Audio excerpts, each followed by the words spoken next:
could we talk about the whole Dream Team experience and maybe one or two memories that just stick out in your mind of being part of that team? Well, oddly enough, the first memory is getting the call. Yeah, okay. I mean, guys like me don't get those calls. And I remember receiving that call and kind of thinking it was a surprise or thinking it was a joke. Yeah.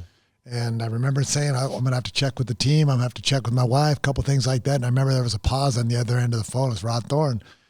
And I don't think he understood that what he was asking, that I understood it. So I called back, obviously, in a hurry, and that was quite a thrill to be asked to be part of that team, special team. So we can't talk about 2018 without talking about the Mamba, about Kobe. Legendary stories about his work ethic, of course. Yeah. Do you have a personal story of him at that Olympics in 2008? Well, I think everybody's heard the one about him. You know, it was on the documentary. Of basically guys were coming in from going out. Yes. Yeah. And he was on his way to the gym. Yep. Either on his way to the gym or just finished his first workout. You know, crazy. And you know, I was probably one of the ones coming back in. So, yeah, I mean, he's it's the Mamba mentality for a reason. Yeah. You know, he's got a different mindset. It's what made him so great. It's what made him who he was. And so, yeah. When we talk about MJ and Kobe, that comparison is the only one I really make, is that their ability to focus on the moment and winning. Yeah. Is something that the intensity, you know, you can, as a player, you can work as hard as you want to, but certain players have certain things. And those two players had the gift of, Mamba's was carpe diem. You know what I'm saying? He gonna seize the day. Yeah. And MJ's was just, hey, let's get it. Yeah, exactly. Simple. 4 different decades, though. That's just mind-blowing to me. And I honestly didn't recall or realize that was the case. I mean, you know, you go through years. I remember, like I said, when I came into the league, my goal was to play 15 years for whatever reason. Yeah. And once I got to 15 years, I was like, I can play 2 more. And it became 2 more, and it became 2 more. Right. And you kind of just, that was like my everyday routine. Yeah. Year in and year out. So I just never really paid attention to how many decades or what I was accomplishing. Yeah. How did you feel as the veteran on that team, trying to be a leader? Well, you know what, Pat Riley had always, and I think we had formed that before Coach Riley became the actual head coach. But I think Magic put it best: is that team is about together, everyone achieves more. And so that was that concept was always there. Yeah. And all I tried to do is play into my part. You know, obviously people looked at Showtime as an offensive weapon, but they forget that we were a very good defensive team too. And so my job was to hold people accountable, because if I'm going to play hard, you got to play hard. And it was the same thing on the offensive end. If I didn't take shots, guys would get mad at me. Coop, you got to shoot the ball. So I think it went hand in hand. But just being, to me, being from a large family, and I had very good high school coach, Coach Turgeon at Pasadena High School, that taught me about teams. So that's what it's always been about. Teams win championships, not individuals. Yeah, absolutely. So, Pat Riley, thank you for joining us. I'm really happy to have you on the Legends of Sport podcast. Andy, you're welcome, and I never let you in. Yes, you did. No, you've chronicled my life, my wife, Chris, her life. And not only a team that I love, the Lakers, in our great run. I was there 20 years, 10 years with Showtime. Yep. And you do catch us. You caught me in New York, and you caught me in Miami. Yeah. And so I appreciate, your love and care, for, my history pictorially, and I really appreciate it. Championship in 2004. Sure. Right? So talk a little bit about that team and how special that year was for you. Well, that year was the best year of my basketball life. It really was. And one of the things that made it so special was just how we won and who we did it with. Some of those teammates who are now my brothers. Rip and Tayshaun and Rashid and Ben and even so many guys that were on the bench. We're all so very close still. Playing for Coach Larry Brown, the legend. Yep. And then doing it in Detroit. You know, we had a lot of pride in doing it in Detroit. Detroit is a real blue-collar city and town that incredibly loyal sports fans. So it was just a perfect storm. It was incredible, man. Yeah, it was. And I was not like the speediest player in the world, and I couldn't jump the highest, and all these things. Yeah. But it was something where I could get off my shot. Sure. And I remember your shot. Like it was, I could see it in my brain right now. It was, and so it became sort of part of my game. Yeah. And then Coach Newell sort of said, "Hey, what are you doing over there?" And I was playing against, if you remember, Kermit Washington. It was one of his first guys. Yeah.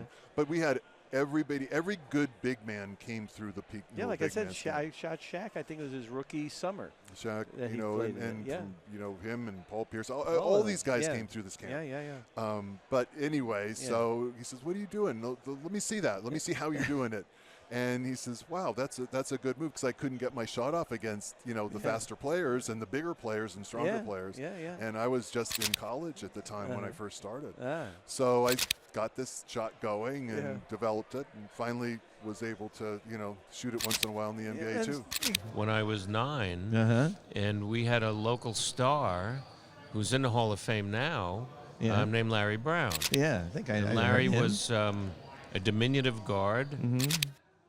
And my older brother, I'm the youngest of 3, was moved up to the varsity to play at 6'2", center.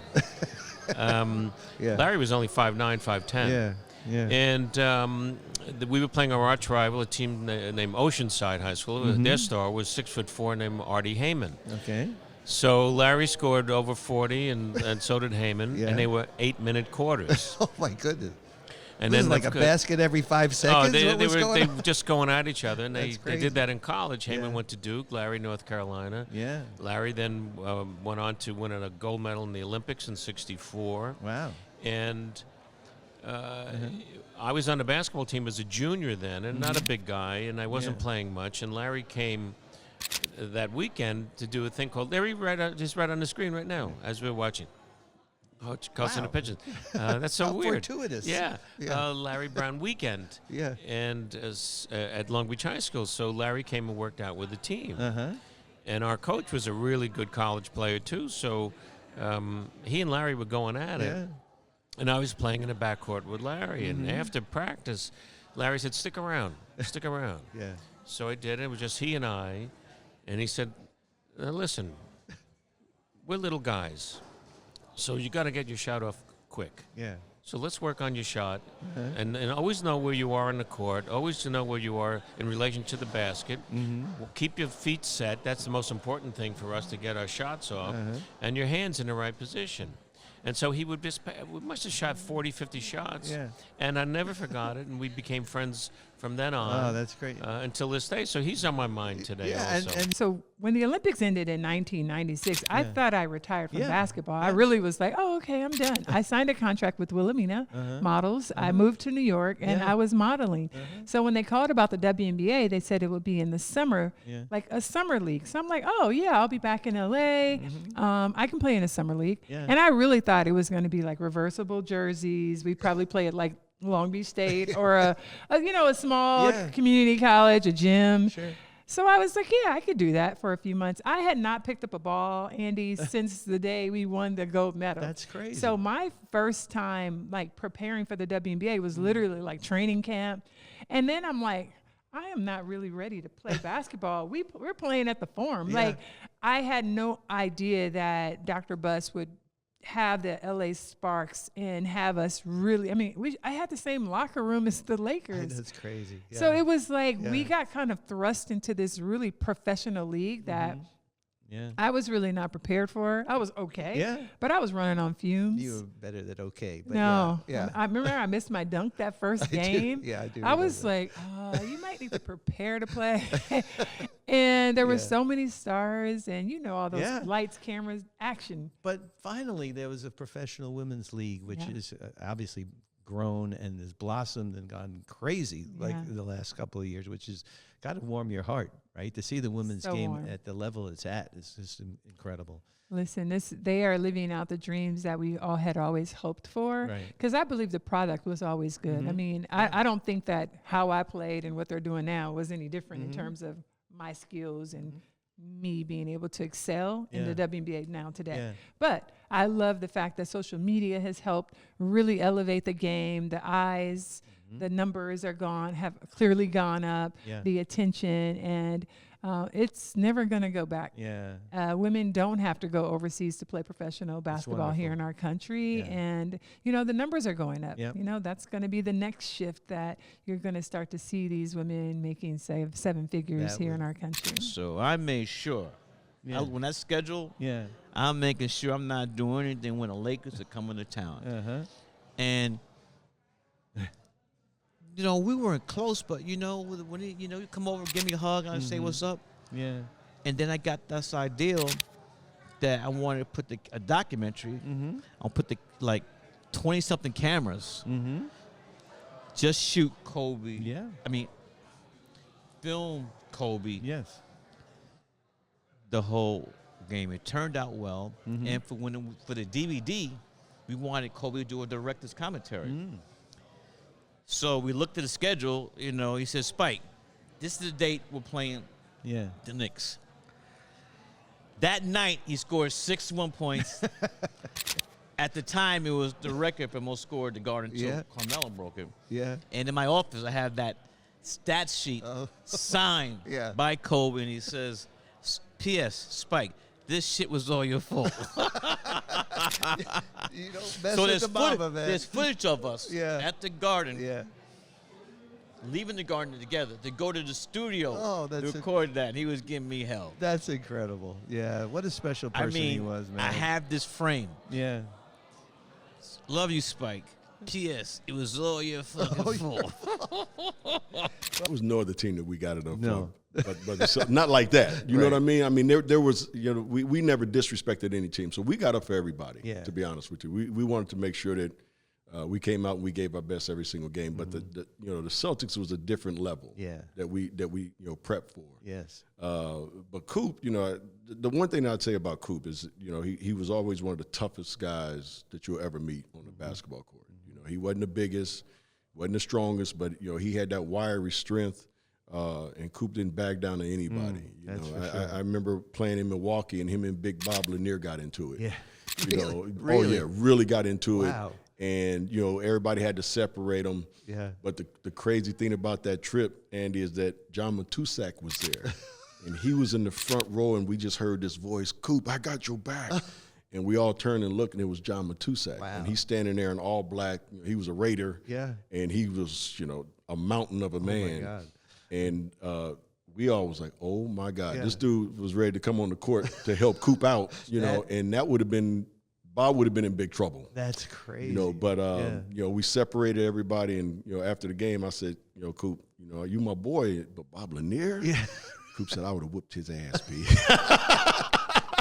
When we talk about greatest Lakers, okay, and we talk about you, we talk about Kobe, there's a list, but you each called each other the greatest Laker of all time. He said it about you. You said it about him on a couple of occasions.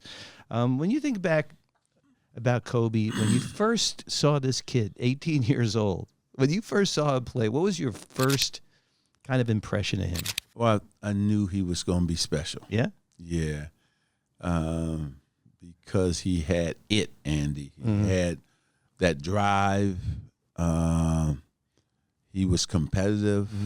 And when a guy knows how to play and is fearless at 18 years old, right? And has that type of talent and mindset, oh, man, you knew he was going to be special. Yeah. And Kobe, during his time, dominated the NBA. And the whole Mamba mentality, what he was able to bring to this city, Los Angeles, being a Laker, also what he was able to do off the court, as a husband, a father. Women's sports change. He's a big reason women's sports is where it is today. True that you didn't really plan to play football in high school? Like your brother talked you into it? What's the story with that? Yeah, so football. No, I played football so much, right? Yeah. But I always played defense. I played defense my whole life. So growing up in Baltimore, I was on Pop Warner. But I was playing quarterback, and then I always played defense. But when I moved to North Carolina, you know, I didn't know what was going on in the area, right? So one of my friends, he was on a football team, and I used to catch a ride from him. So I always played football, even Pop Warner, elementary. But I never played offense. That's wild. I never played offense. I was always like a backup. I was always like a backup running back and all that stuff. And I really started to fall in love with basketball. Like basketball is my favorite sport. I grew up a Melo fan, really, a Duke fan, not even knowing they were in North Carolina till later on down the line. It's funny. So I just kind of got tired of playing football, and I was like, you know what? This is around the time when, Derrick Rose coming out of Chicago, and he was going into Memphis. And I was like, man, if I could work hard and do this, I'm like, I could possibly, do what Derrick's doing. When I was 5, by 6, I could keep a scorecard. No problem. Yeah. But at 5, we decided to build our own diamond. So my brother got an old gate. And hooked it up to our old Model T Ford, and off we went. We used to drag the field, and I was the one that hold it down. And if I didn't sit there strong enough and not bounce up, he'd get mad at me. So anyway, to please him, I would just hang on, and just tears would roll down my face, but I hung on, and we got that field. I love it. Even. Yeah. And then what happened there was a boys team that was playing baseball, right? And you wanted a girls team to be playing. So what happened with that? Well, in school, when we were growing up, there was no anything to do. No TikTok or hit or whatever they do nowadays. So the only thing we knew was play ball. So the boys had a little ball team, and I says, well, this is ridiculous. We need a ball team. I want to get my girls. So I talked my teacher into getting me enough balls and bats so I could have a little team of our own there in school. So then after I got that all established, I decided we needed to play other schools. Now this was when I was only about in the 5th or 4th grade.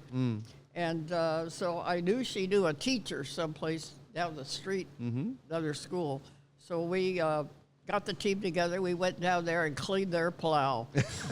We just beat the holy heck out of it. That was the idea. I love it. How did you react? You personally react to the fact that it's just empty arena with virtual fans? It took a minute to adjust to that because I'm so used to feeding off the real fans in the building, in the arena. Yeah. So playing in like a space where there's no real energy to feed off of or interact with. It was different. And I think a lot of guys had to adjust. Some guys adjusted greatly. Some guys loved it and enjoyed it and thrived in it, played well. Some guys just didn't.